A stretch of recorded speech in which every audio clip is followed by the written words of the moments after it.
This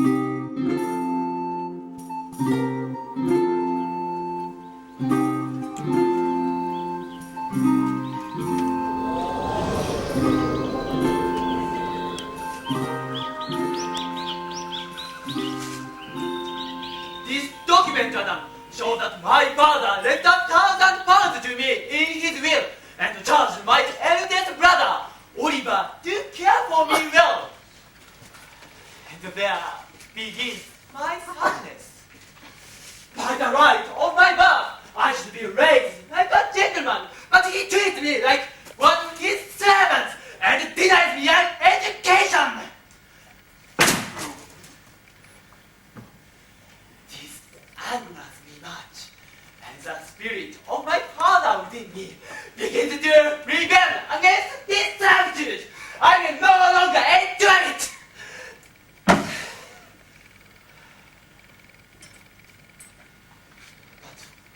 I have no idea how to right this wrong.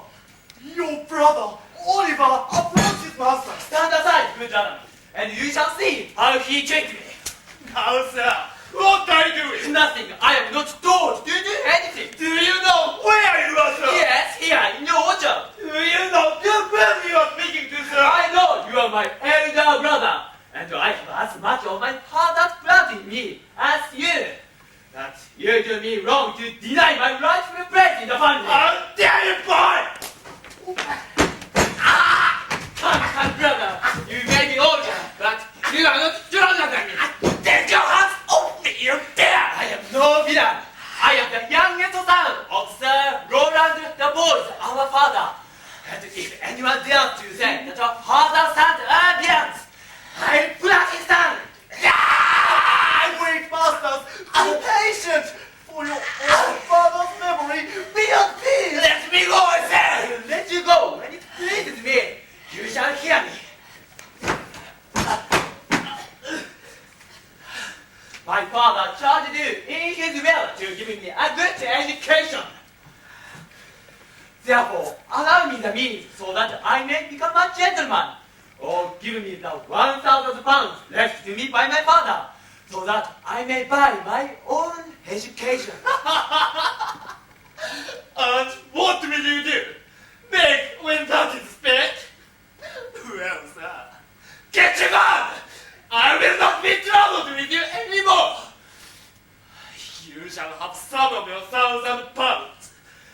I pray you leave me! I go and wait for what is due to me. Oh, my master! Get you gone with him! You old dog! Is this my reward for my faithful service? God bless your father! He would never have spoken to me like that! Ha! So now, Orlando grows upon me with discontent. Ha! Well, I'll cut him down to size and not give him a single penny of his inheritance.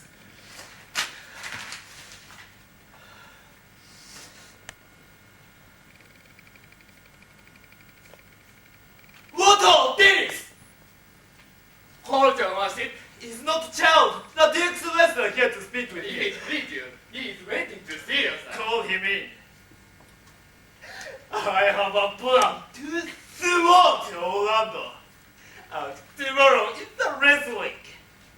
Good morning to your worship. Good morning, Charles. What's the new news at the new court? There's no new news at the court, sir. Just the old news. That is, the old duke is punished by its younger brother, Frederick, who has made himself the new duke. Where does the old duke live? They say he's in the forest of Arden with many merry men, where they live like the old Robin Hoods of England. They say many young gentlemen flock to him every day and spend the time happily and freely as they did in the golden world. Are you going to wrestle tomorrow before the new duke? I am indeed, sir, and I have come to talk to you on the matter concerning the wrestling. I have been told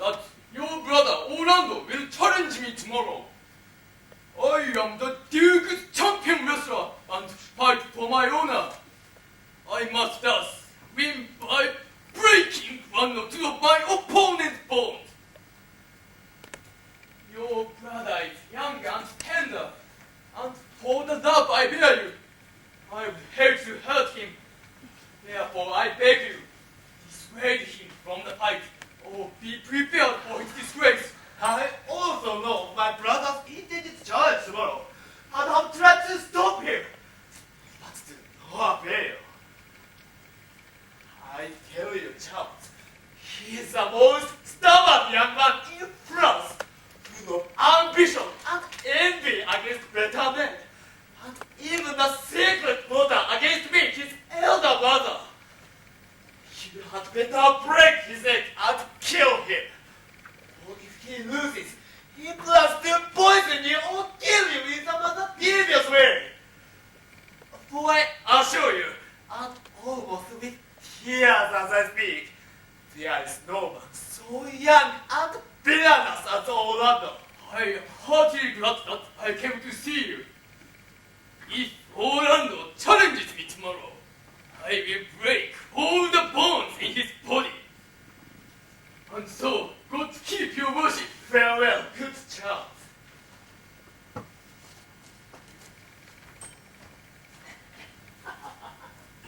Now I can thwart that little upstart. I hope I shall see an end to him.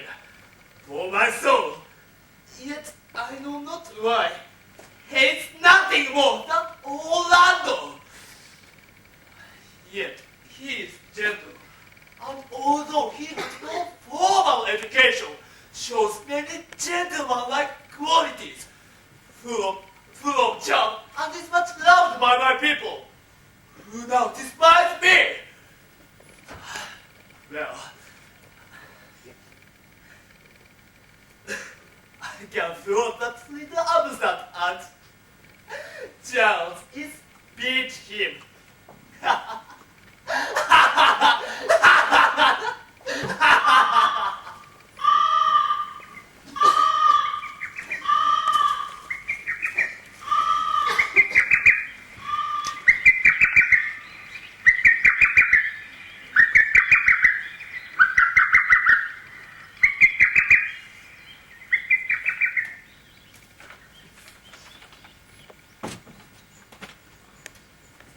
I pray you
going to watch the wrestling? Yes, my lord, if you allow it. Very well, but you won't enjoy it, I promise you. Charles is so strong and powerful that the young man has no chance at all. I tried to persuade him not to fight, but he still insists. Speak to him, ladies. See if you can move him. Call him here, this Monsieur Lebeau. Monsieur the Challenger, the princess calls for you. I'll do them with respect and duty.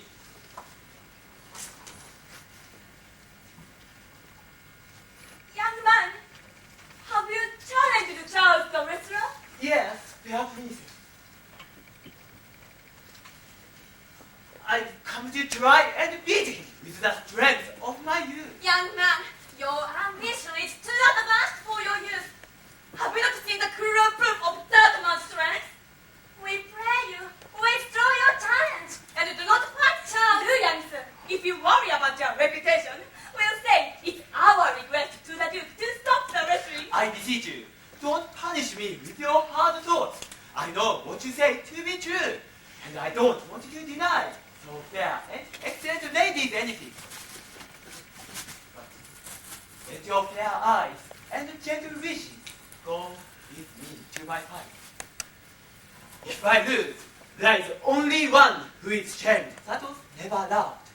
If killed, only one dead that is willing to be so. And so I shall do my friends no wrong, for I have none to lament. The little strength that I have, I wish it were with you. And mine too. Fare you well. Pray heaven we are wrong about you. May God be with you.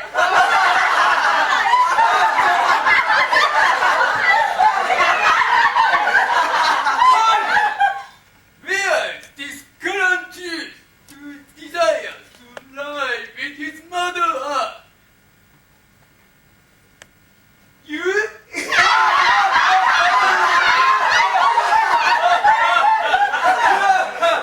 Ready, sir, but you shouldn't mock me before we fight. But come on, let's start. Let the fight commence! Commence! May the mighty Hercules give you strength. I wish I were invisible to trip up that big bully.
to say, I thank you. With strength, I could defeat the mighty Charles. But she, with Charles, has now defeated me. He called us back. I asked him what he wants. Did you go, sir?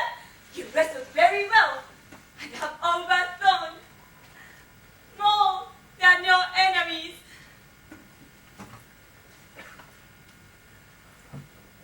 Shall we go, Cat? I'm coming. Very well.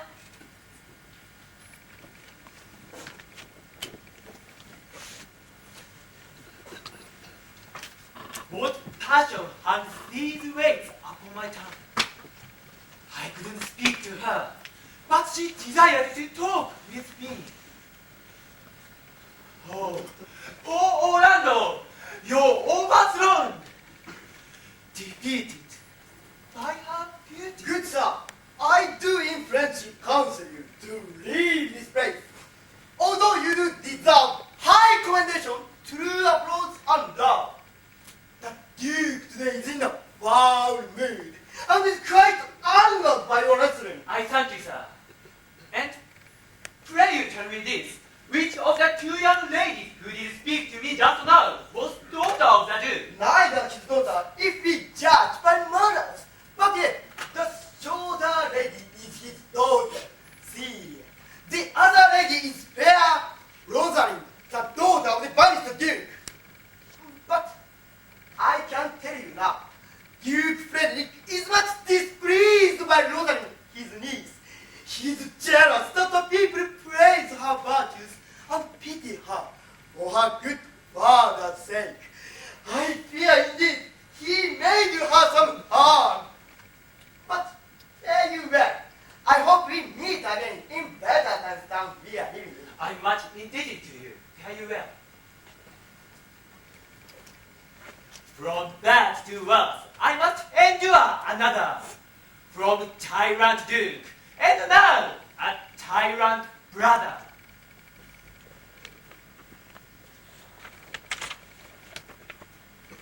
But heavenly Rosary.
Stop,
Anna.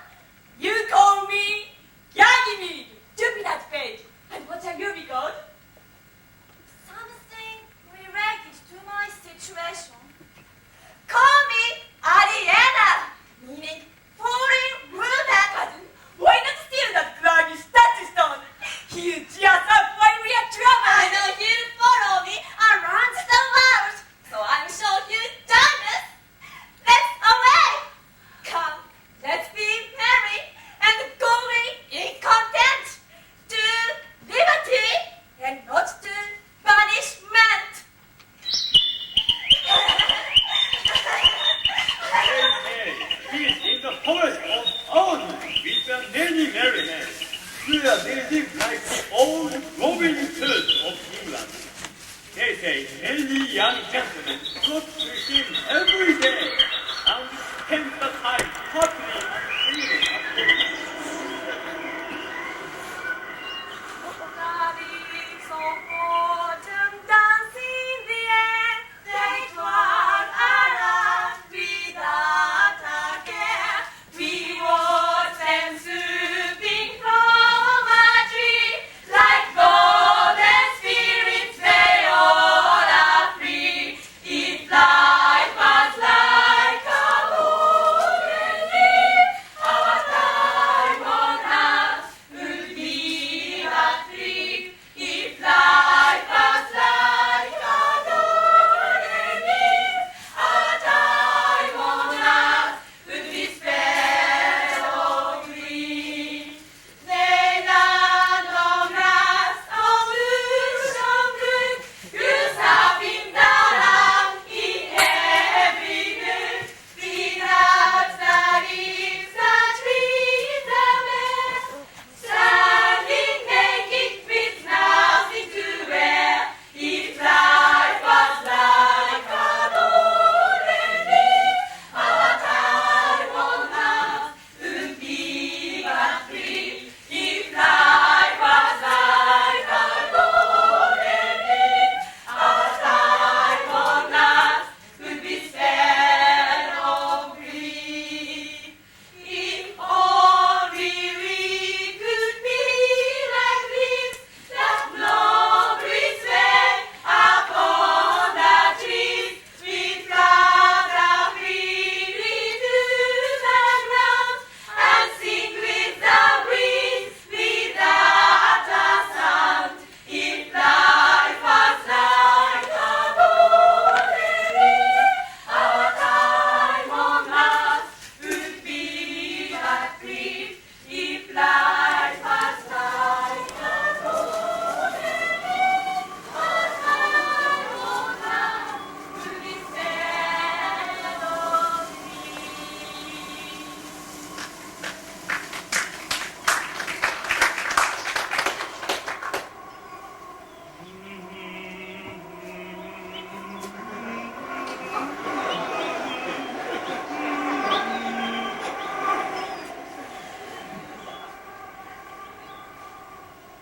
Now, my dear friends and fellowmen in exile, is not this simple country life more sweet than that of painted pond? Are not these foods more free from peril than the envious cold? Here, feel we not the changing season? And when the winter wind does blow upon my body, even till I shrink with cold, I smile and say, this is no flattery. These are my friends all telling me of who and what I am. And this our life, far from society, finds tongues in trees, books in flowing streams, sermons in stones, and good in everything. I'll not change it. Happy is young race who can combat the hardships of his fortune. It is so quiet and so sweet as that. Come, shall we go and kill ourselves, dear? And yet it troubles me that the poor fools who, being native creatures of this wood, should end up dead with arrows in their sides. Indeed, my lord, the melancholy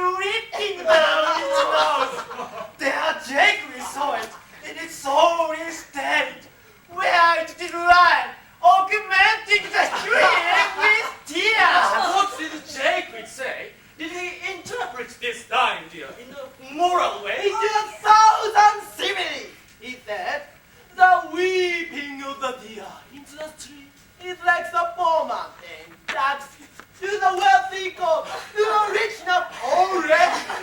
Then, when another deal walks by this time and does not stop to greet him, Jake says, "Sweep off, you unwealthy citizens!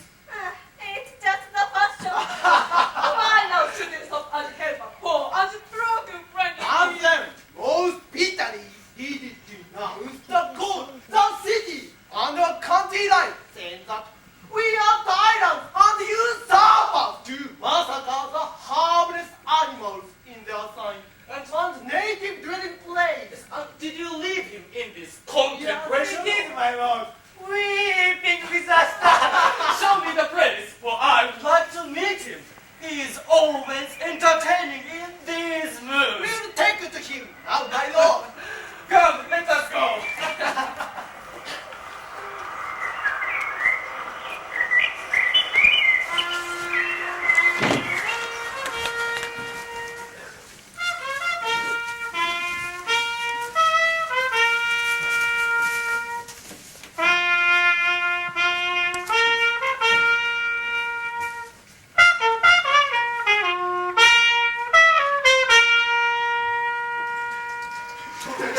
You say my daughter, Celia, has gone with Rosalind at Manchester touchdown. Did anybody help with the escape? I didn't hear that anybody did. What, my lord? Your daughter's mistress overheard the ladies praising the young wrestler called Orlando, who will beat the mighty Charles. The mistress thinks wherever they have gone, this young man should in their company. Oh, find this young Orlando. But if he's absent, bring his brother Oliver. I'll make him find Orlando. Do this now and keep on searching all the nights and the days to bring me back to the foolish runaways.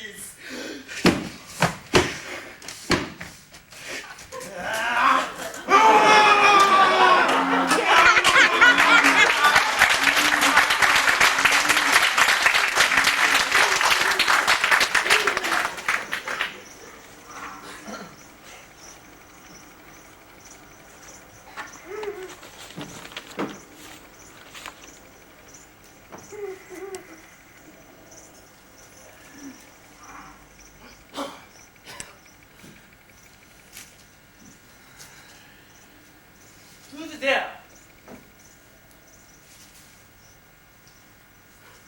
What, my young master?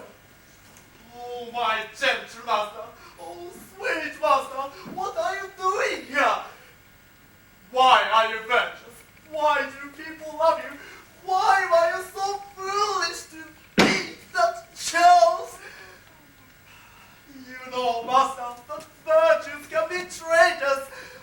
Oh, what a world is this when man's goodness is turned against him?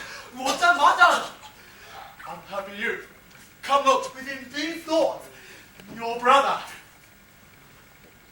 No, not brother. That Oliver has heard about your praises and your fight, and out of jealousy does plan to burn the house which you will sleep in tonight. I overheard him plot against your life. This is not a safe place. You must protect her. What shall I do? I've nowhere else to go. I have no money to buy food or shelter. Whatever shall I do? I'd rather face my brother than to beg or steal from others. Oh, don't go in. I have 500 pounds that I have saved from working for your father. Take this money and let me be your servant. Though I'm cold, I am quite strong and healthy. Good old man, you show the faithful sons of the ancient golden world, where men were for duty, not for profit. In these times, men only want for money or promotion. But come.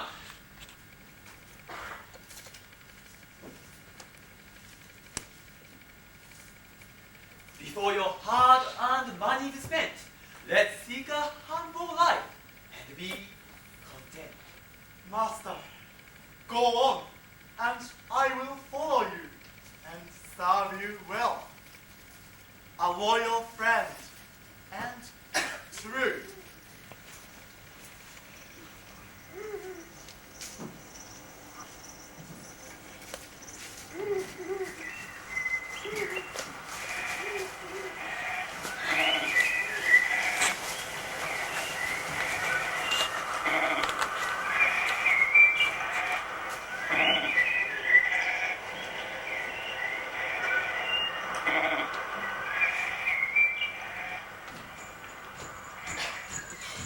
Oh, heavens! My spirits are tired! I don't care about my spirits! If only my legs weren't tired! Ah! I feel I could disgrace myself as a man and cry like a woman. But I must comfort the weaker sex. Come on, Elena, I'm going! I pray you, bear with me. I cannot go much farther. I'd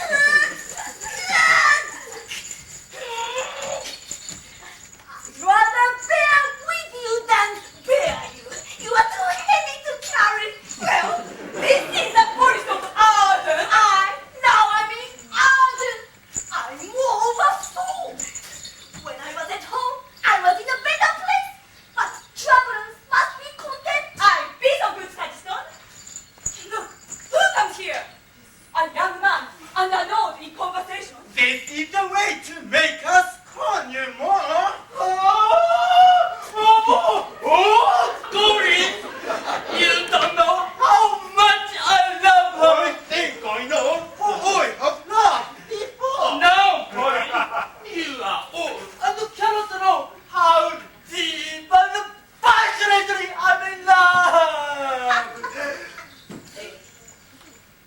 But in your youth, if you did love like me, how many foolish acts did you perform?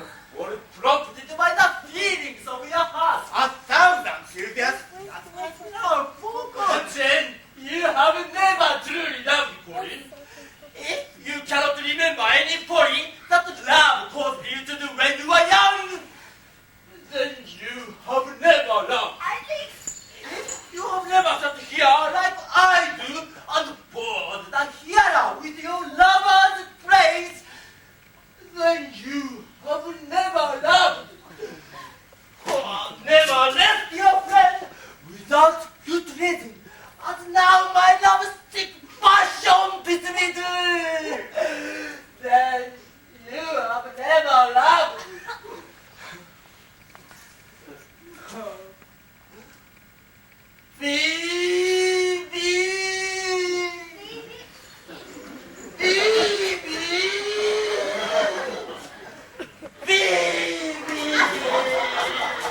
Alas, poor shepherd, seeing his heart lament, reminded me of my own love sickness.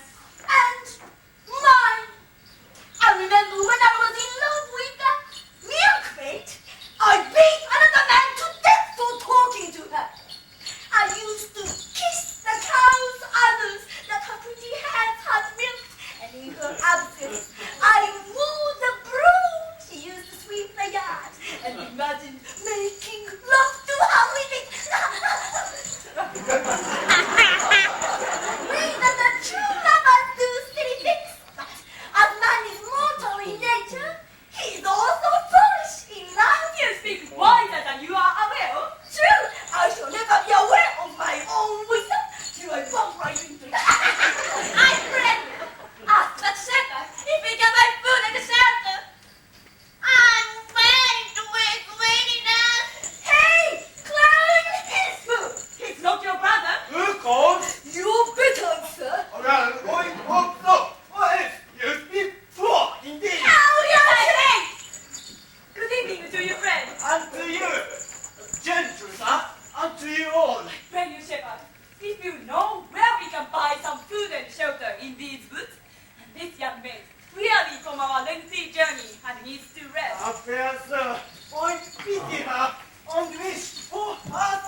or on shepherd to another man, and do not own the sheep that I graze here. My master is a mean and churlish man who would not find it in his heart to help. Besides, his sheep, his cottage, and his pastures are now on sale, and there's nothing good for you to eat. But what there is, please share with me, and welcome to my humble home. Hey, you shepherd, we have gold enough to buy the cottage, pastures, and the home. Oh, yes, and we shall raise wages too. I like this place, and we'll be happy here. Then I'll arrange for you to buy the farm and go in with me. And if you truly like the soil, the fresh air, and this kind of life, I'll be a very faithful shepherd bee and fight with the goats immediately. This way.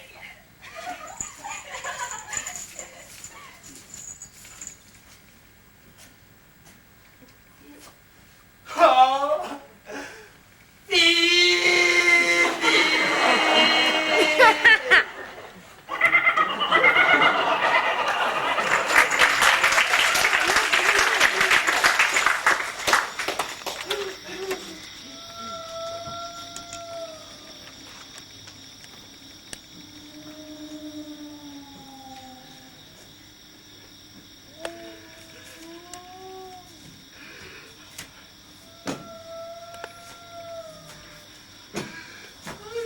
dear master, I cannot walk any farther.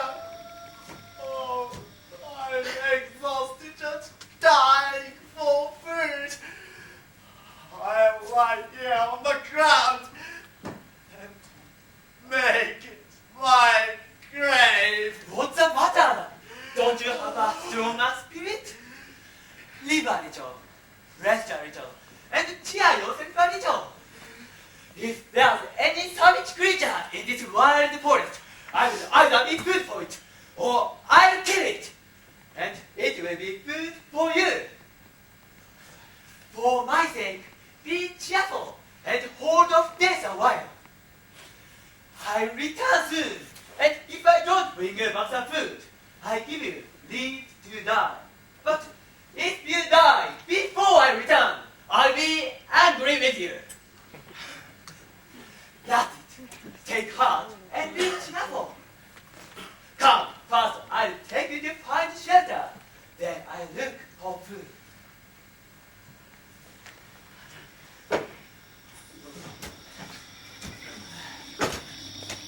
If it come to pass that any man leaving his wealth and ease, a stubborn will to please. Dukstame, dukstame, dukstame.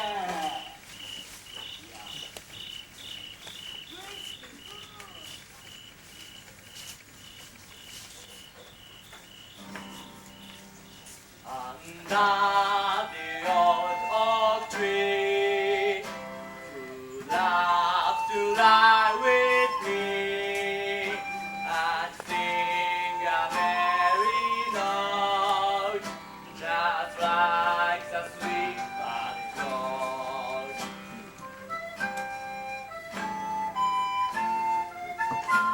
Come hither, come hither, come hither. Here shall he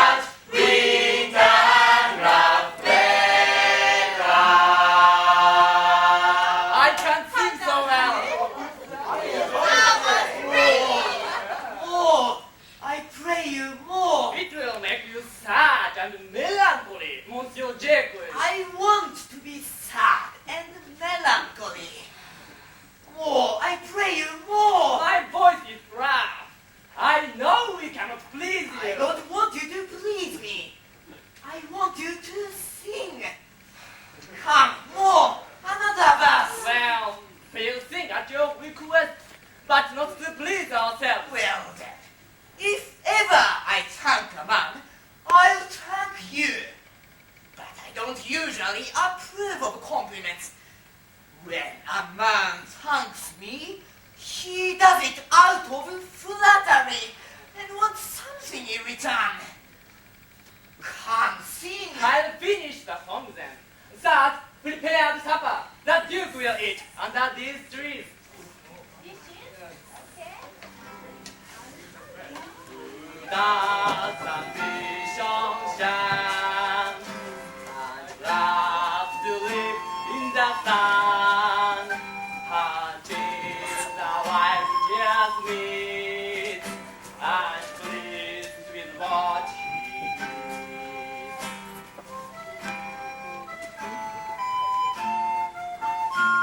Come hither, come hither, come hither. Here shall we sing no enemy, but with the rough weather. I will give you a verse I wrote for this song yesterday. And I played. Thus it goes. If it do come to pass that any man turn us, leaving his wealth and ease, a stubborn will to please,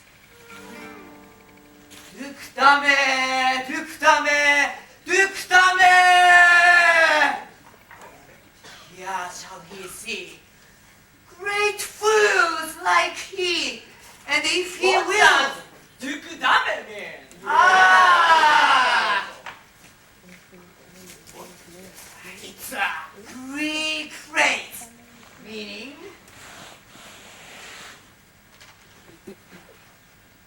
to call fools into a circle. Why? Here's the subject of my verse. The Duke's arrived. Why, how now, monsieur? I've been looking for you. Where have you been? A fool. I met a fool. A jester called Touchstone in the forest. What fool was this to Hickory? Oh, worthy fool. A fool that's been at court. I wish I were a fool. For it's his job to make wise men laugh at their own expense. He makes fun of them without them knowing. Oh, Lord, I wish indeed I were a fool. You are already a fool, Duke.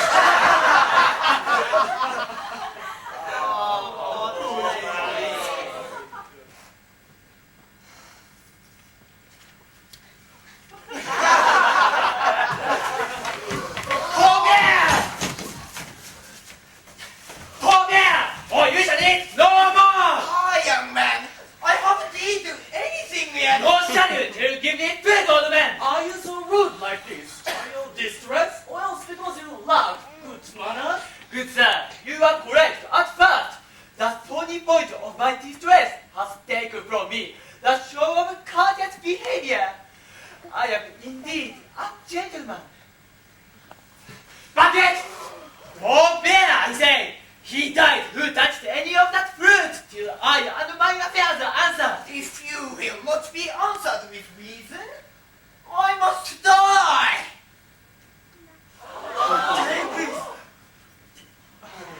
What do you want? Your gentleness will force more than your force move us to gentleness. I almost died for food. So, let me have it. Sit down and feed, and welcome to our table. You speak so gently.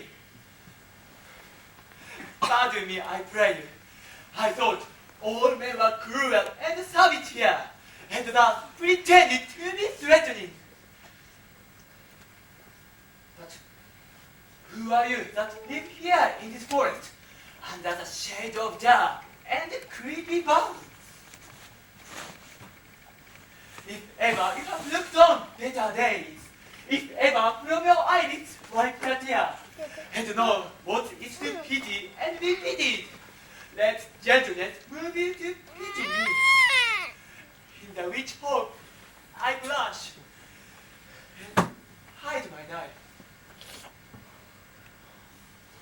It's true that we have seen more better days and know what it's to pity and be pitied. So therefore, sit you down in gentleness and help yourself to food and eat with us. But wait, and keep your food and your wine. There is an old poor man not far from here who followed me with love and blind duty. He is weak from hunger and from age. I will not eat a morsel till he is cared for. Go and fetch him. We'll wait for your return. I thank you, and God bless you for your kindness. You see, we are not the only unfortunates. This wide and universal theatre presents more woeful stories than the scene that we do play. All the world's stage, and all the men and women, merely players. They have their exits and their entrances, and one man in his hand plays many parts, his act being 7 stages. At first, the infant, crying and puking in the nurse's arms. Then, the whining schoolboy, creeping like a snail unwillingly to school. And then, the lover, sighing with sadness, with a woeful ballad about his lover's eyebrow. Then, a soldier, jealous in honor and quick to start a fight, seeking pointless death. And then, the justice, with fat round belly, pocket full of bribes, with eyes severe and beard of formal cut, and full of old wise sayings.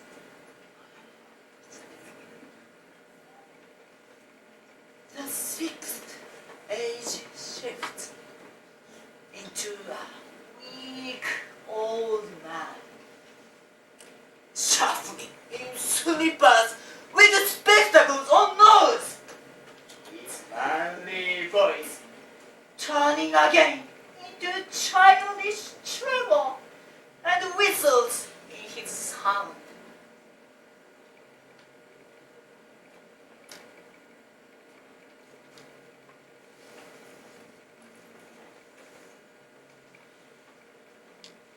Last scene of all.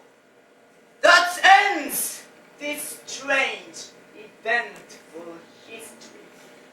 Its second childishness and oblivion. Son's teeth.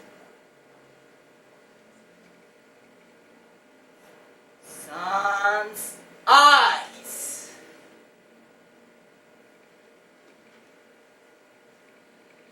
Son's taste. Son's everything.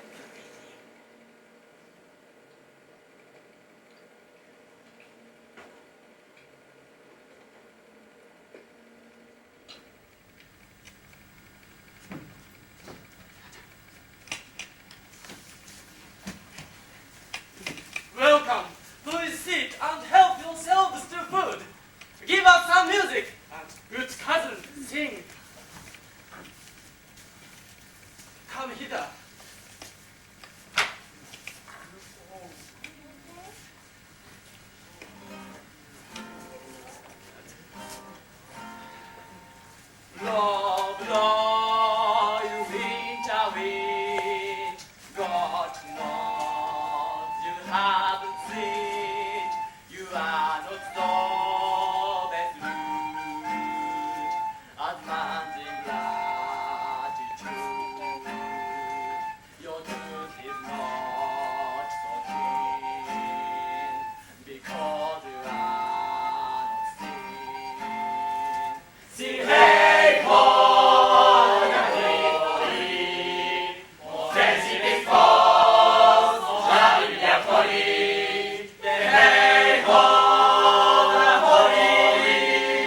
sky.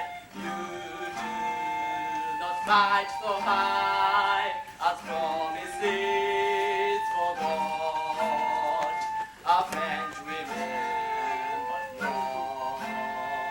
On promise you cast. Your speed is not so fast. Sing hey ho,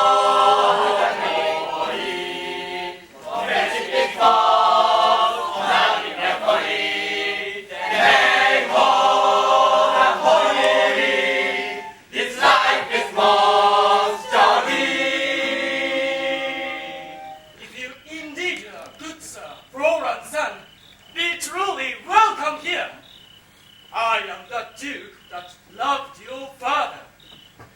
Good old man, you are most welcome as your master is.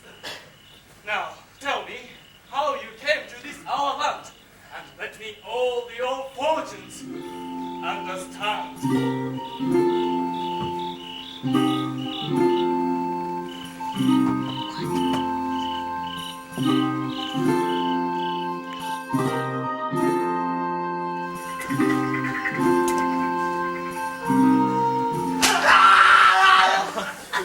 Okay, where is Orlando, your brother? I haven't seen him since his wrestling fight. Not seeing him since, sir, that cannot be.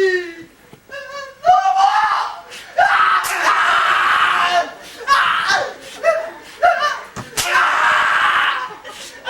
If I were not a man of mercy, I'd take my revenge on you since you are here and your fool's brother gone. But look to it.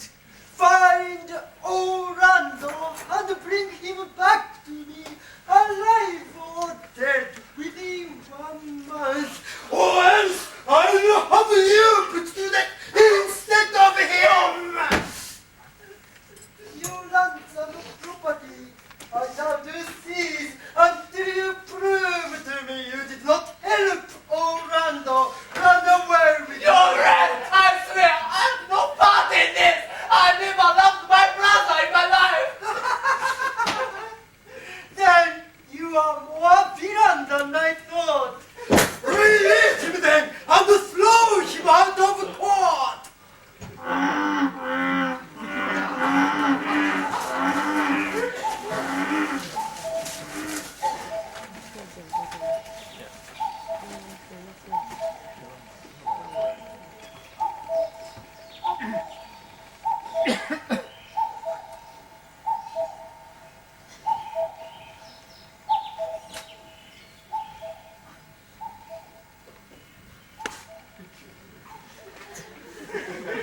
And there, my boss, in witness of my love. Oh, Rosalind, these trees shall be my boots. And on their backs, I will inscribe your name. So, all the birds may see how much I love you. Run, run, Orlando, carve on every tree. The fair, the just, and most beautiful she.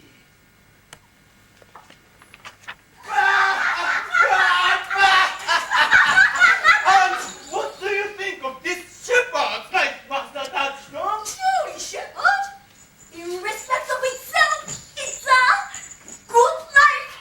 But in respect of it's a shepherd's life, it's a bad life. Quiet. I like it very much, but I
Let no offense be kept in mind.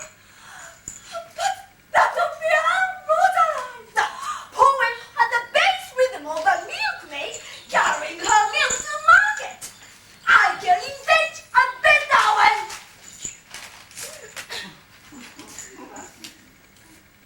If a heart does lack a heart, let him seek out Rosalind. If the cat will after a kind, so be sure we're Rosalind. Winter garments must be loined, so must slender Rosalind. Sweetest nut has sour rained, such a nut is Rosalind. He that sweetest rose will find, must find love's prick and Rosalind. This is a very poor scope of advances. Why do you insect yourself with this, Alpha? I found you on the tree. Truly the trees yield bad fruit.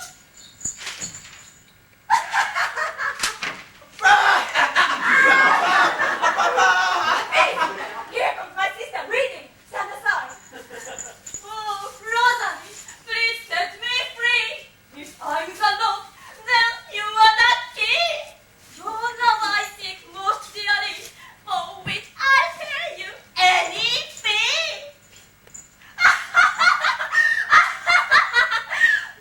Oh, Rosalind, please marry me to show my love for all to see. I'll fill the woods with poetry and carve your name on every tree.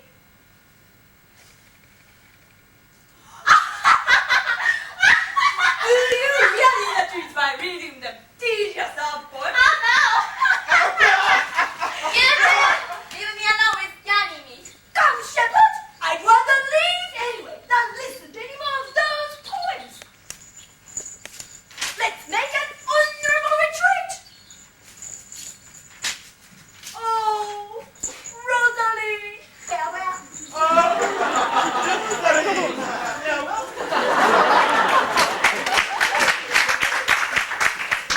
Did you hear these verses? Oh yes, I heard them all. And more, do you wonder who's been writing these poems and carving your name on trees? Is it the lion and the chain that once wore around his neck?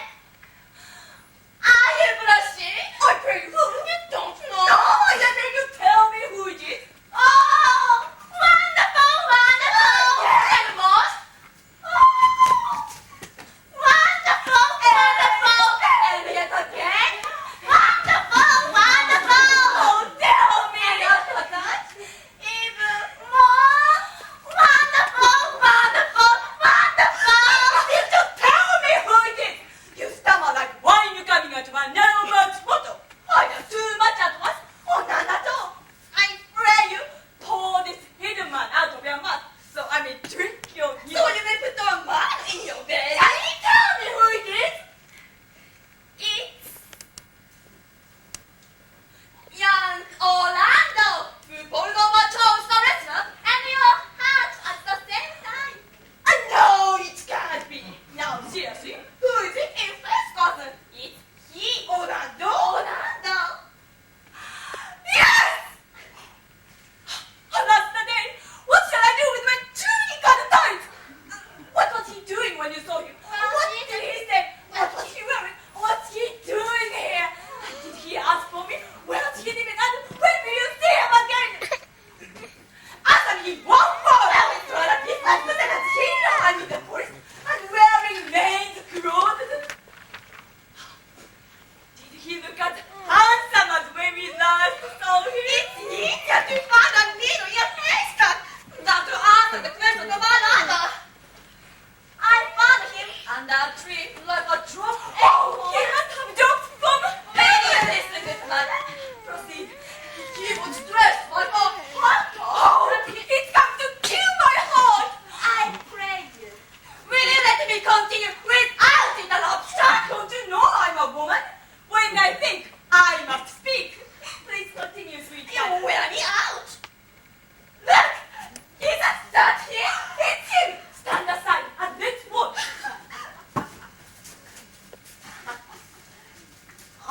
ask you for your company. To be honest, I would have rather been by myself, alone. And so had I. But yet, to be polite, I thank you too for accompanying me. God be with you. Let's meet as little as we can. I do desire that we can become better strangers. I pray you, spoil no more trees by hanging love poems on their branches. I pray you for no more of my poems by reading them back. Rosalind is your love's name? That's right. I do not like her name. There was no thought of pleasing you when she was named. You have a nimble wit, young man. Will you sit down with me and together complain about this sad life and all our misery? I scorn no man in this world except myself. As I know, I have my fault. The worst fault you have is to be in love. It's a fault I would not change for your best virtue. I'm weary of you. In truth, I was looking for a fool when I found you. He's drowned in the lake. Look at it and you shall see. But I only see myself, my own reflection. Which I take it is the fool.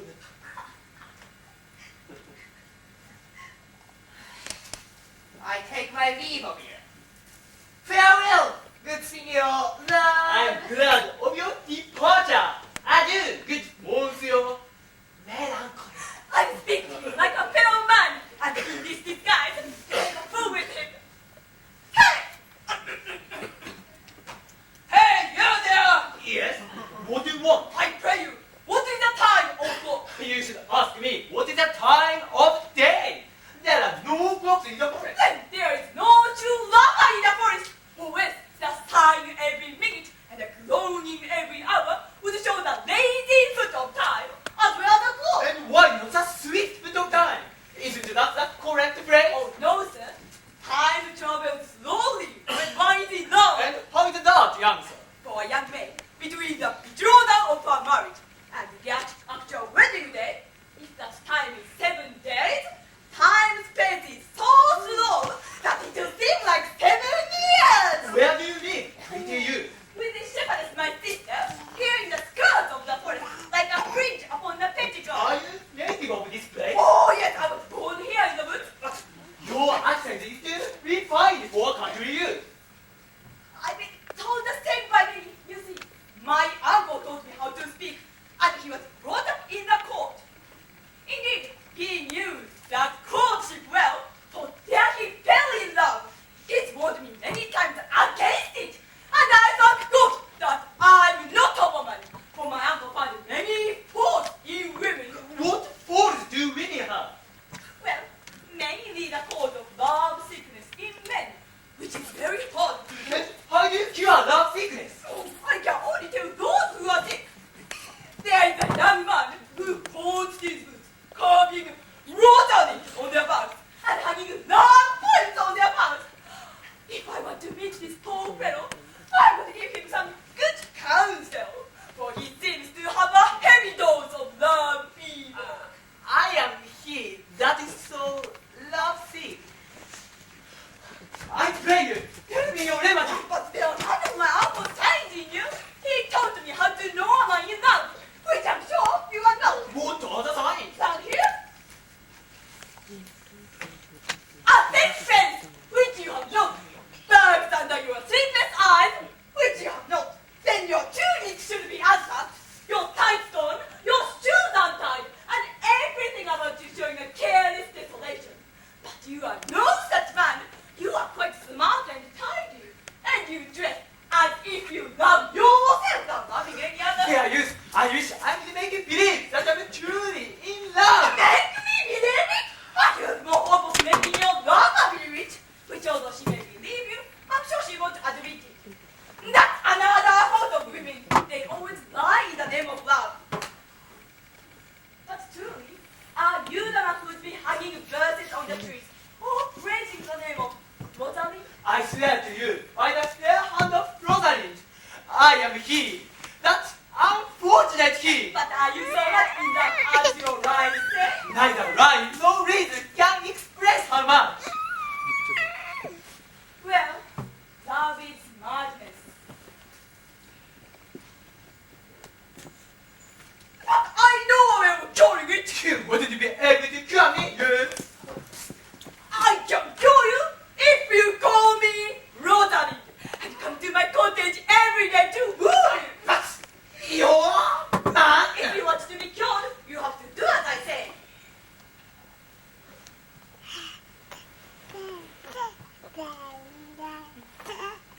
Very well.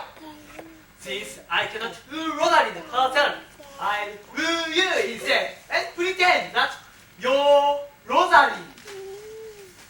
Where do you live? Come with me and I'll show you my cottage. Will you go? With all my heart, good you. No! You must call me Rotary. Come, sister. Will you go? Come, good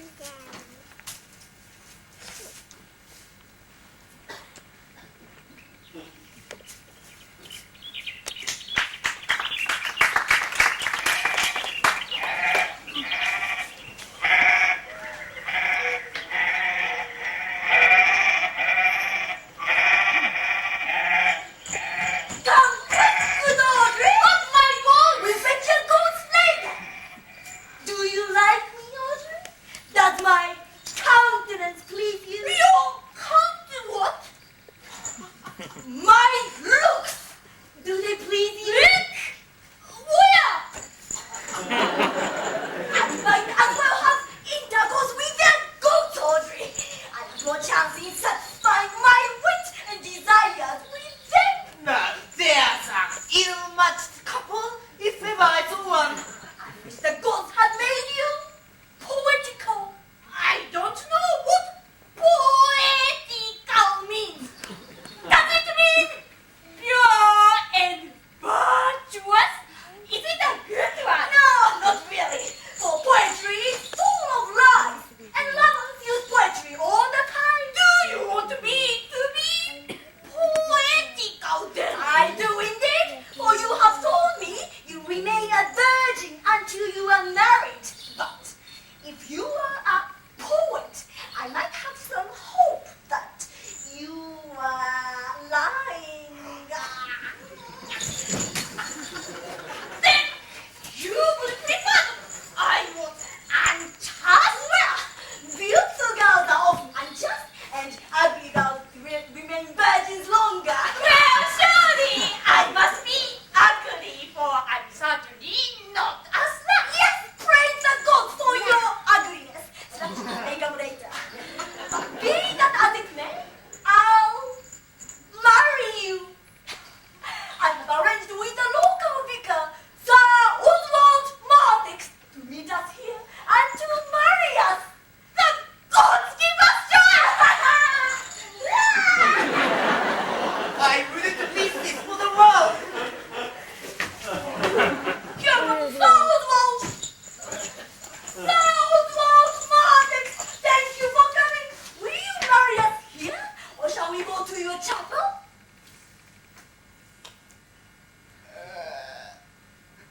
Yeah.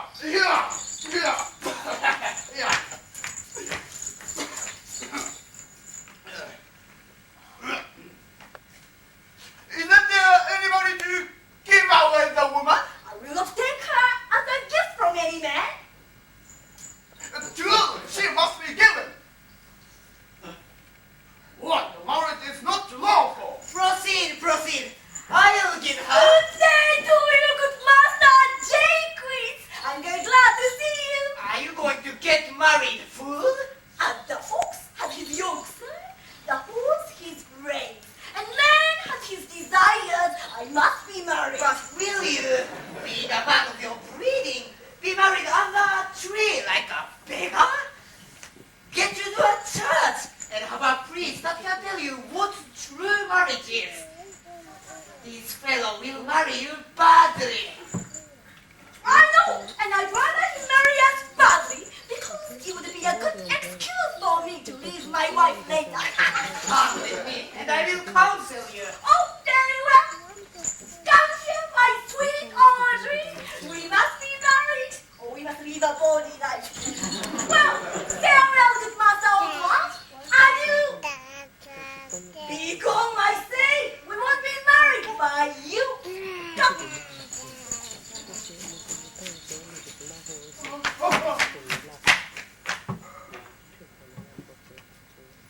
Never mind.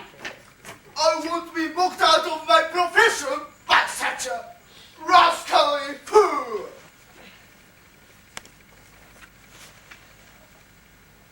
Praise God for the Holy Spirit. He provides for us in the country.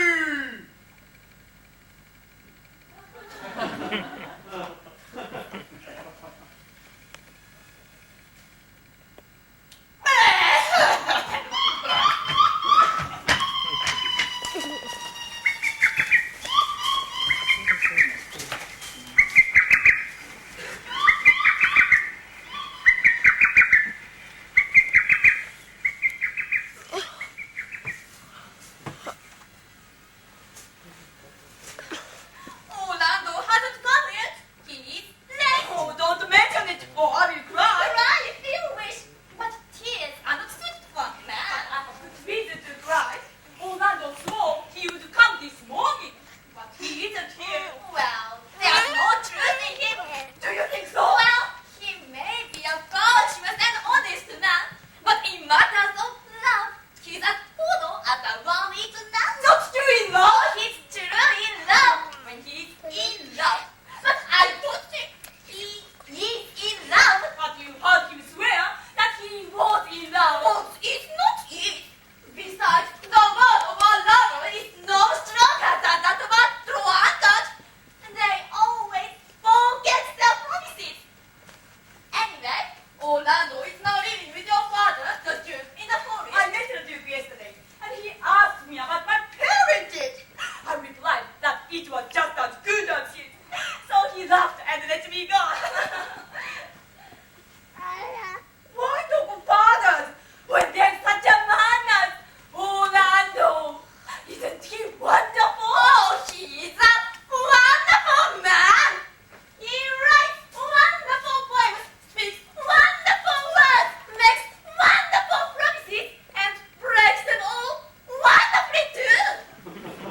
He's wonderful because he's full of wonder. And I wonder if he's really in love. Mistress and master, you have often asked after that shepherd who complained of love and praised that proud, disdainful shepherdess who was his mistress. Yes, and what of him? If you'd like to see a sad love thing between the pale complexion of true love and the red glow of scorn and proud disdain, stay here with me. Let's hide and watch this show. The sight of other lovers will ease my wounds.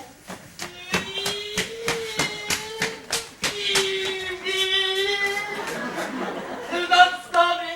Do not feed me. Say that you don't love me, but don't say so in bitterness. 1,000 times I've begged you to accept my love, but each time you've rejected me with word of cruelty. Pity, you kill me with your scornful eye. If you don't pity me, I'll surely die. Oh, serious? How could I kill you, son? With harmless eyes so gentle and so soft. I know them down on you with all my heart. And if my eyes can hug, now let them kill you. Now, if you think my eyes are murderous, show me the wound that they had made on you. Oh, Phoebe, if you ever do fall in love, which I so dearly wish you would do, then you shall know that means invisible that love the king arrows made. But till that time, do not come near me. If I fall in love, however, mock me, do not pity me. Until that time, I shall not pity you. And why I pray you? Who are you, madam? Do not insult and scorn this poor shepherd. What charm and beauty do you think you have that you must be so proud and pitiless? But just a simple plain face shepherd. But why do you not look at me like that? Do you think I'm attracted to you, Red? Don't think your inky blood, your blood still clear, your beady eyeballs, or your cheek of pink can make me ever fall in love with you. For there's no chance of that ever to happen. You foolish shepherd! Why do you follow this cloud, disdainful woman? You are far more handsome than she is pretty. It is fools like you who fill the world with ugly children by wedding very ugly men like her. It's you who make her think that she is pretty by praising her with words of flattery. But mistress, know yourself! Down on knees and thank the heavens for a good man's love. For I must tell you, friendly in your ear, sell when you can. You are not for all markets. That is not forgiveness and love you. Shepherd, take her with you. Fare you well. I pray you, scold me for a year. I'd rather hear you scold than this man's war. I pray you, do not fall in love with me, for I am both as a bird may divine. Besides, I do not like you. Come, sister, let's go. And shepherd, be you strong with her. And shepherd, you must treat him better and be not proud. Though all the world can see, none could be so deceived in sight as he. Come, to our folk.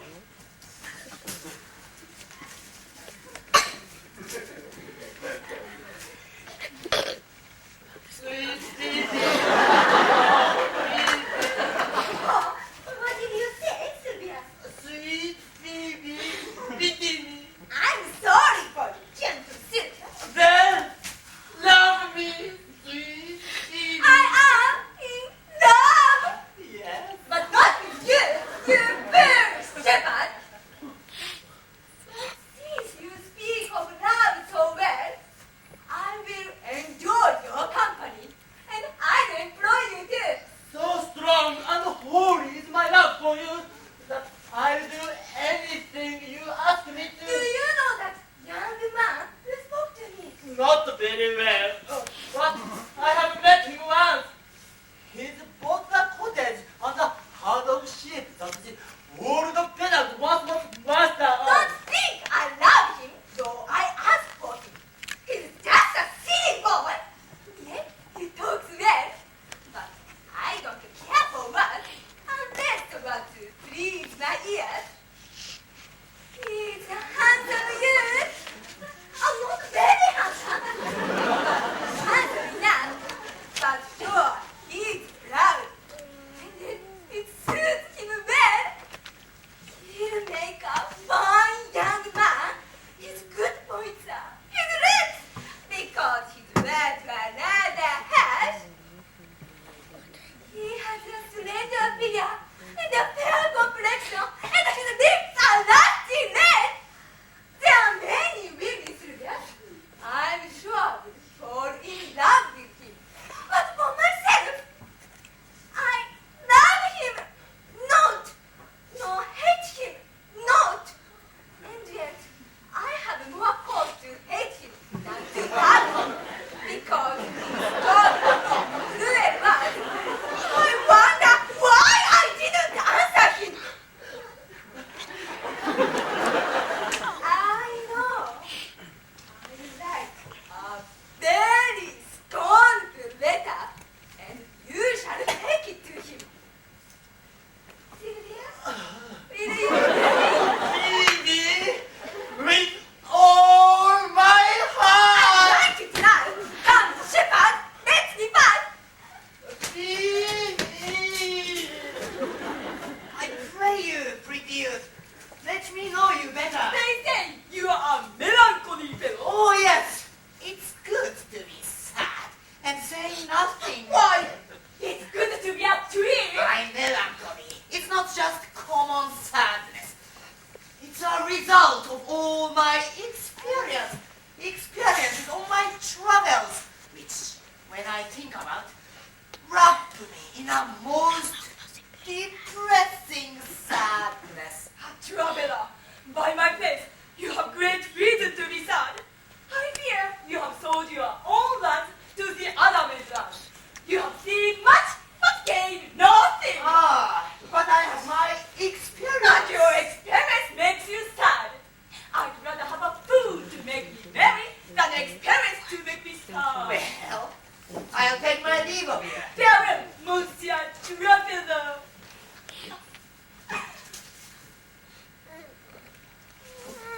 Why? Hello, Lando. Where have you been all this time? You, a lover? If you're meant again, I will never want to see you. My dear Rosalind, I come within 1 hour of my promise. If you break 1 second of a promise in love, then you are no true lover. Pardon me, dear Rosalind. Come, woo me, woo me. What would you say to me now if I really were your Rotary? I would kiss you, not speak to you. No, you'd better speak first. If you don't have anything to say, you may kiss.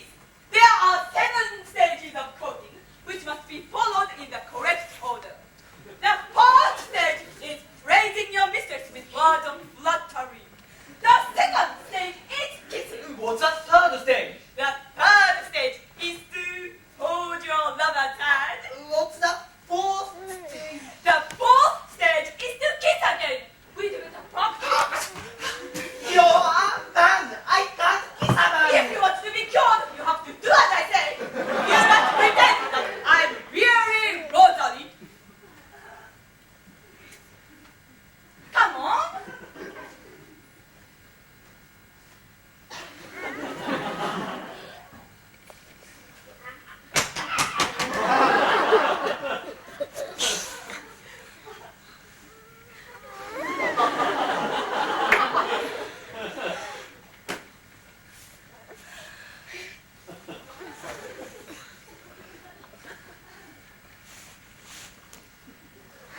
And the 5th stage of courting. The 5th stage is to hold each other tightly.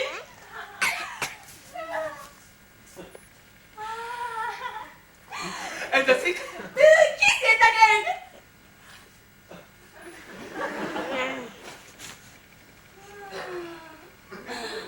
And what is the last stage of courting? The 7th stage is to Make love.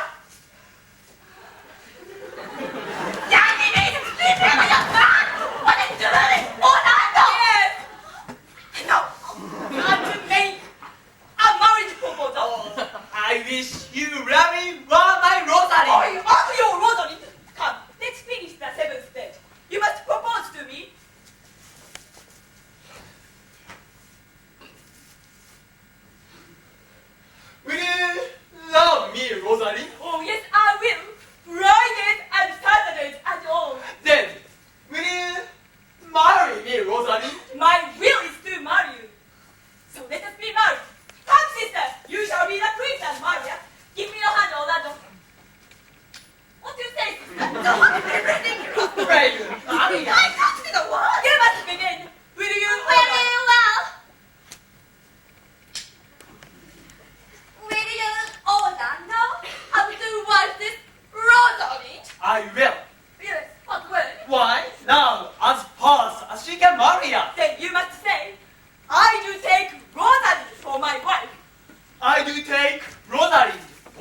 Yes, sweet Rosalie. If you arrive just 1 minute late, I'll think you the most pathetic promise breaker, the most distasteful lover, and the most unworthy husband for Rosalie. I swear, in the name of Rosalind, to keep my promise.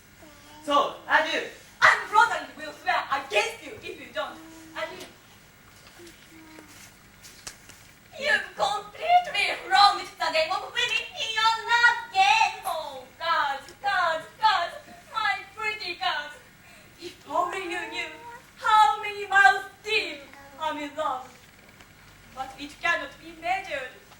My affection for Orlando has an unknown bottom. A rather bottomless? The first time you fall lovely to it, the first time rather no. Let Cupid be the judge of how deep I'm in love. I tell you, Aliena, I cannot bear to be parted from Orlando. I'll go and find a shadow and sigh until he returns. And I'll sleep.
I don't know what the letter says, but I believe it is a harsh and angry one scolding me for your bitter word against my mistress D. Huh? Pardon me, I'm just a messenger. Don't give me patience. I cannot bear such a scolding letter. She said that I'm ugly and have bad manners. She calls me proud and that she'll never love me. This letter cannot be from your mistress. You must have written it yourself. No, I did not. I don't know what it says. TV wrote it. Come, come. You are a fool and being jealous of her love for me. You wrote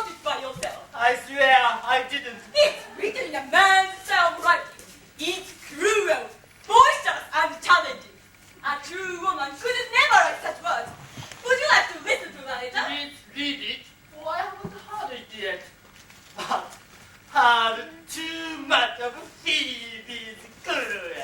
She feeds me. Hear how the tyrant writes. Oh, wondrous youth, I do love you. I only wish you'd love me too. Can a woman scold like this? Is that scolding? I cannot think if we are apart, for you have captured my full heart. Listen how she scolds me. You are not a shepherd, you are a god, and I do worship where you've trod. If the scorn of your light eye has power to cause my heart to sigh, then if you were to love me too, I would love it heart anew. He that brings this love to thee, thee too knows his love in me. So tell him you accept my love, and I will praise dear God above. Who else by him my love deny? Then I'll study how to die. Do you call this scolding? Alas, poor shepherd, do you pity him? No, he deserves no pity. Do you love such a deceitful woman and bring her love messages for her? Well, I will not endure it. I see that love has turned you into a tame snake. Go to her and tell her that if she loves me, I charge her to love you. If you are a true lover, go and not a one, for here comes more comfort.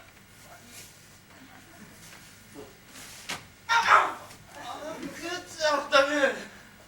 Ray, do you know if there's a shepherd's cottage nearby? Oh yes, there's such a cottage west of here. But you will find that nobody's at home. Then, by your words and your appearance, I should know then who you are. The boy is fair and rather pretty. The woman is short and darker than her brother. Are you not the owner of the house that I just mentioned? It is no boast being asked to say we are. Orlando sends his greetings to you both, and to that youth whom he calls Rosalind. He sends this bloody handkerchief. Are you the one? I am. But tell us what this means. It causes my own shame. If you know who I am and how this handkerchief was stained. I pray, kind sir, please tell us all about it. When young Orlando parted from me last, he promised to return by 2 o'clock. He didn't intend to keep his promise. While he was on his way to meet you here. Oh, what we felt! He saw a fearful sight!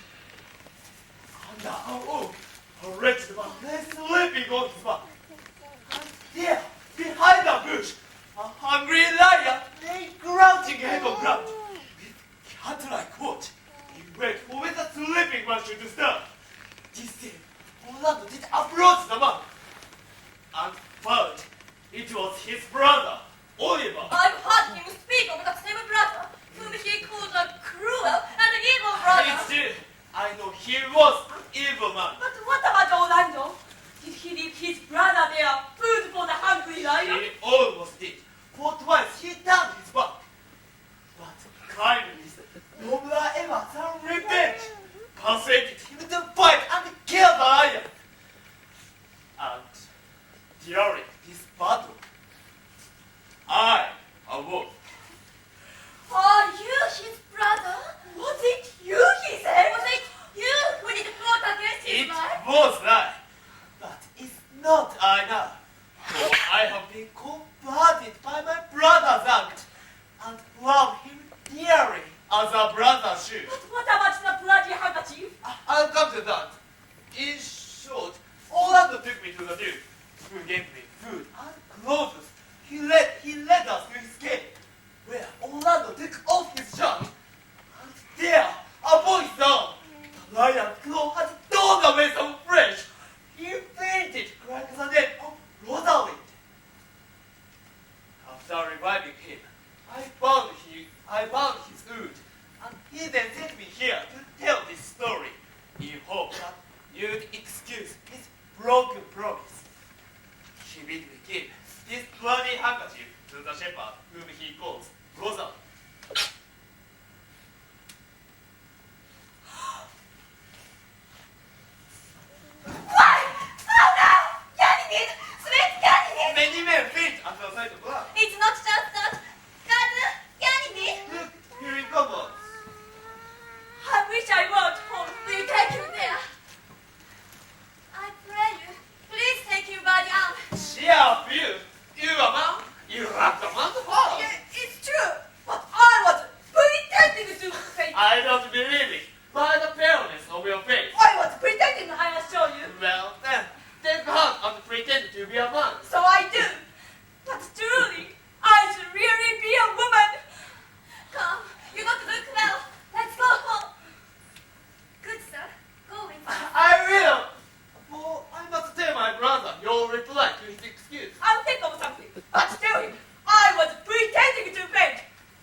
1, 3, 2,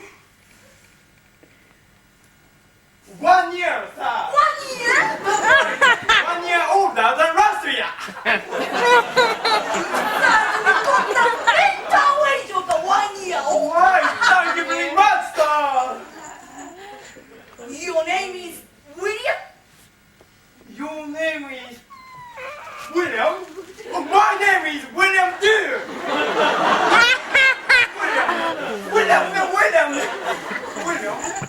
William.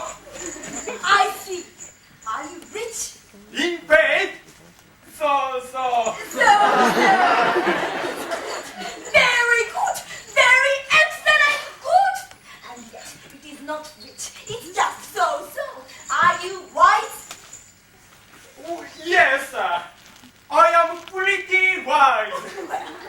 I remember saying that the fool thinks he is wise, but the wise man knows himself to be a fool.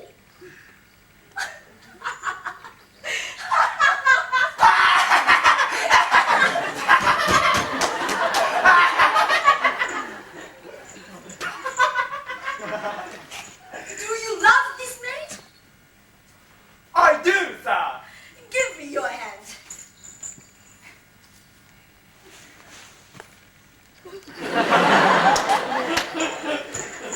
Are you an educated man? I haven't been to university. Make much difference. Let me educate you, William. This maid is going to marry a man. He's a handsome man. He's a witty man. He's a wealthy man. He's an intelligent man. But he's not you. For I am he. Wait, sir.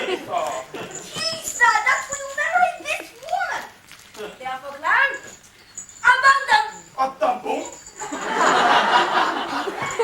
Simple people like you means leave. The society, Society? which in the country means company, of this female. Female? It's for you. Woman. Which together is abandon the society of this female. Or else now, you will die. Die? Which for your better understanding means I will kill you, deprive you of life, translate your life into death, put you out of your misery. I will poison you or slice you with my sword. I will smother you with my stick. I will kill you 150 ways. Therefore, tremble and depart. Good William. Oh, I say. May God give you memory, sir. Our master and mistress sends for you. Come away, away! That's Audrey! That's Audrey! I come! I come! I come! I come! Oi, come!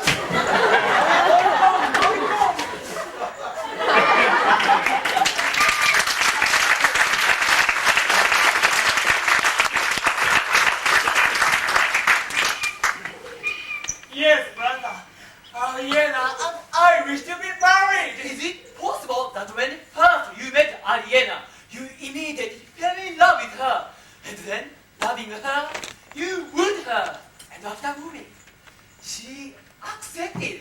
How did this happen so suddenly? It doesn't matter how suddenly it happened. Just say that I love Torikian and she loves me. And if you consent for us to be married, it will do you good. For I'll give you all our father's estate. And we must die here as shepherd. You have my consent. Let your wedding be tomorrow. I'll to the Duke and invite him and his followers to attend. Go and prepare, Aliena. For Luke, here comes my rosary. Good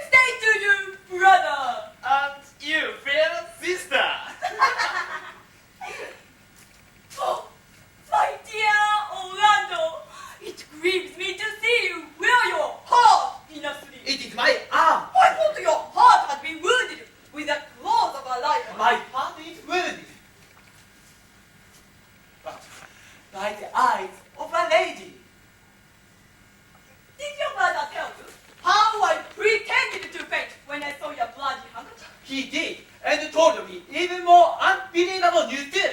You mean him and Aliena? Yes, it's quite amazing. For when your brother and my sister no sooner met, but they looked. No sooner looked, but they loved. No sooner loved, but they sighed. No sooner sighed, but they asked one another the reason. No sooner knew the reason, but they sought the remedy. And in these steps, they have made a flight of steps to marriage, which they will climb incontinent or be incontinent before marriage. They are in the very wrath of love, and nobody can part them. They shall be married tomorrow, and I will invite you to the wedding.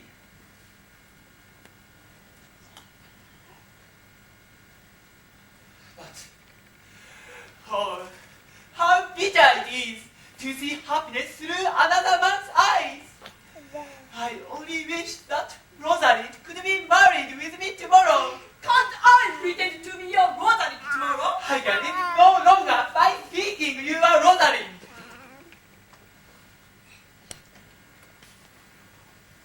Then I will not tire you with idle words. Listen to me, for I can perform strangest things. Since I was 3 years old, I lived with a magician who taught me his magic craft. If you truly love Rosalind with all your heart, as you say you do, then when your brother marries Aliena, you shall marry her. Sorry, you are not serious. I swear to you I am. Therefore, put on your best attire and invite your friends. If you wish to be married to Rosalind tomorrow, you shall. Now, here comes a lover of mine and a lover of hers. Yes, you be most unkind to me to show that letter that I wrote to you, to him.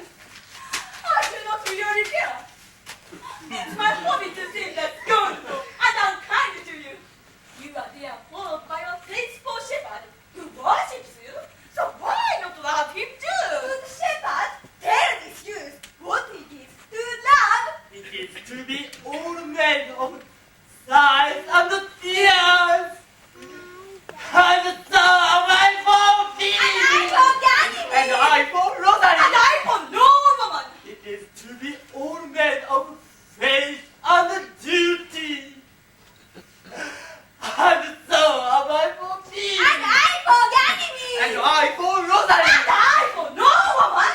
It is to be men of three fancies, all men of passions and all men of wishes, all adoration and duty and respect, all humbleness, all patience and impatience, all purity, all trial and all attention. And so am I for Phoebe. And so am I for Ganymede. And so am I for Rosalind. And so am I for no woman. If this be so, why blame you me to love you? If this be so, why blame you me to love you? If this be so, why blame you me to love you? Who do you speak to? Why blame you me to love you? To her, that is not here. No, that's not here. Pray you? No more of this noise. It's worse than dogs howling at the moon. I will help you if I can. I would love you if I could. All of you meet me tomorrow. I will marry you if ever I marry a woman, and I'll be married tomorrow. But if you refuse to marry me, you must give yourself to this faithful shepherd. Do you agree? I do. I'll give you Rosa, and you shall be married tomorrow. I will help you, and if you wish, you shall be married tomorrow. Keep your promises. I will not fail. No, I. No, I.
Ganymede can keep his promises. I'm not sure that I really can believe. But I do dearly hope he'll keep his word. He's promised to deliver Rosalie, your daughter, so that we can be married. He also said that he would marry But me. if you did to refuse to marry him, you have agreed to marry me instead. That's true, but I love Ganymede, not you. That Ganymede reminds me of my daughter. My lord, the very first time that I saw him, I thought indeed he was your daughter's brother. Look, my lord. Here comes a pair of strange beasts which most people fools. Salutation and greetings to you all. If you welcome, this is a fool I have often met in the forest. He says he lived at court once. Oh yes, and if anyone doesn't believe me, I can prove it. I know the steps of a stately dance. I have flattered a lady. Rubbish. I have used my friends and deceived my enemies. I have had 4 quarrels and almost fought a duel over one. Then how was the quarrel settled? Drew our swords and stared at each other. And then we knew we both had the same frightful feeling in our hearts. That you wanted to kill each other. No, we are both afraid of dying. So we can cheat us all and party friends as courtiers often do. Do you like this fellow, my lord? I like him very well. Reward is that, for I also like myself. I come here with the rest of the country confident to be married. Bear yourself more becomingly, Audrey. A poor virgin, a rather ugly one, but my own. I take her out of pity. Only a fool with such a girl. By my faith, a most witty fool.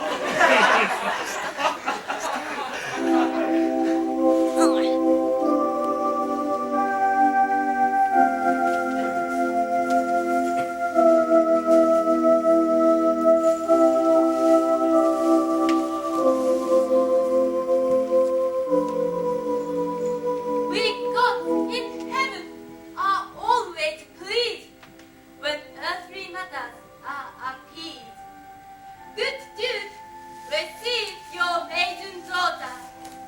Highway from heaven has now brought her, so that you join her hand with his, whose heart within his bosom is. To you I give myself, for I am yours. To you I give myself, for I am yours. If I believe my eyes, you are my daughter. If I believe my eyes, you are my Rosalie. If my eyes tell me true, why then, my love, adieu.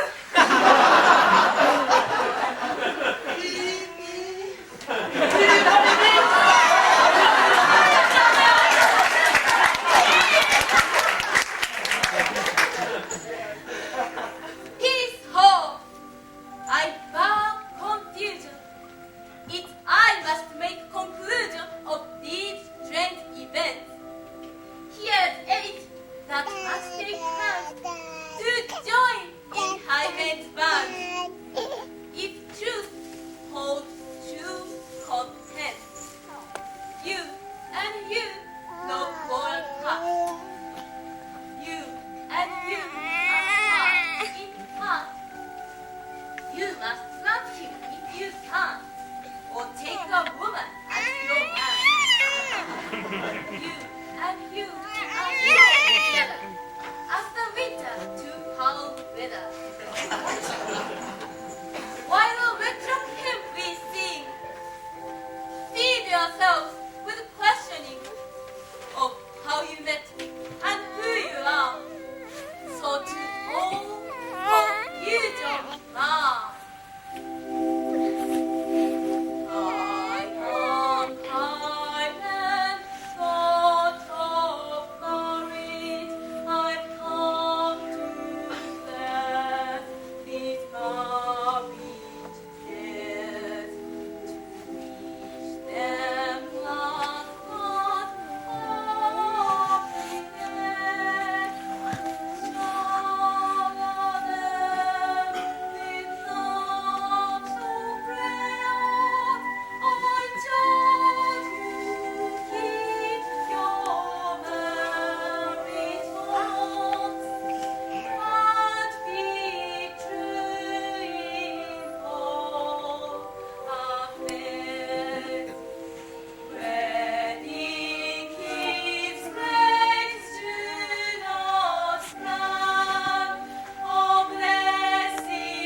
dear niece, you are also welcome. Even as a daughter, you are welcome. I will not break my word. Now, you are mine. Your love and my desire for you combined.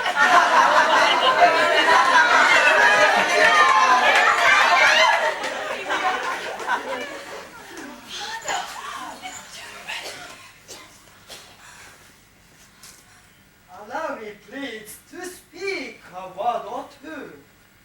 I am the younger brother of the Duke, and bring important news to all of you. I, Frederick, became greatly angered hearing every day of men deserting my court and coming here to the forest. I raised a mighty army and did plan to find and kill my elder brother here. But when I reached the borders of this wood, I met an old religious man who spoke to me and hence converted me to peace. I now return my crown to my brother, and his lands are restored to him again.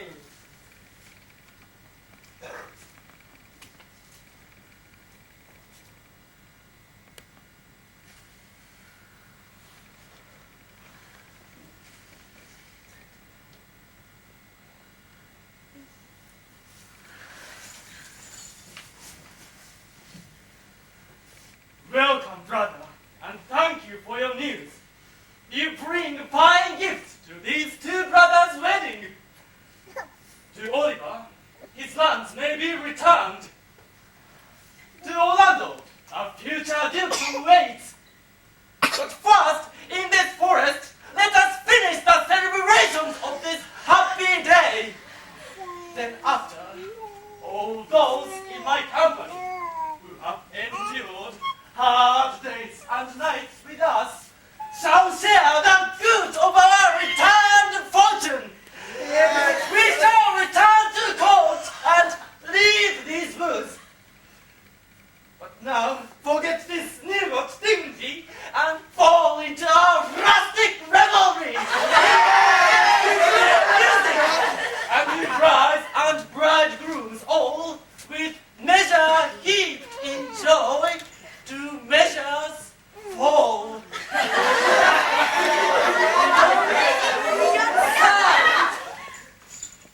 Is it true that you, Duke Frederick, will go to seek a quiet, religious life and leave the pompous lifestyle of the court? It's true.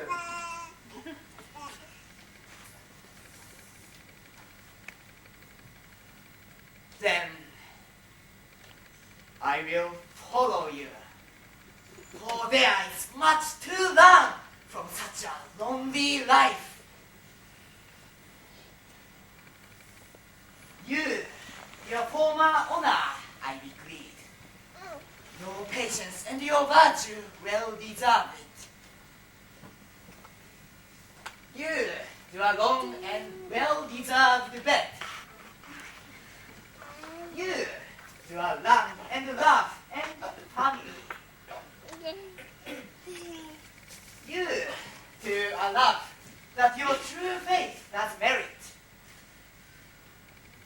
And you, to jesting, for your marriage days will only last 2 months. So to your pleasure, I am for other young dancing measures. Stay shaky